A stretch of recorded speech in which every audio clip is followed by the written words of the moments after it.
14 in MacBook Pro review, putting power back in Apple's laptop.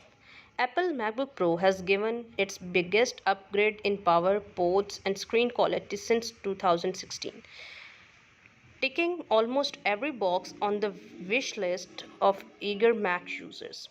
But the new 14 in and 16 in models are in no longer machines for the average consumers, costing from 1899 pound. They are workstation laptops for creative pros and developers and priced accordingly. They leave the excellent 999 pound M1 MacBook Air as Apple's foremost consumer laptop.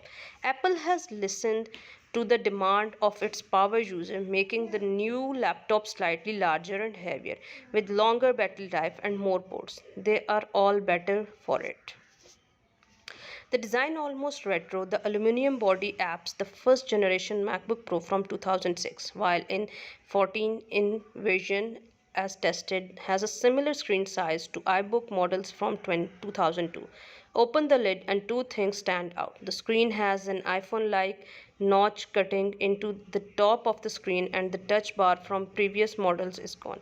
This Marmite-like features had enormous potential but wasn't loved by most.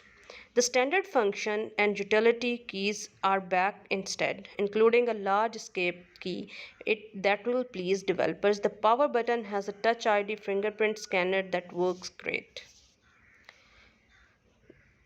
The new 14.2-inch screen is in different league. It is taller than its 13.3-inch predecessor and has two technologies borrowed from 12.9 in iPad Pro, ProMotion and Mini LED backlight.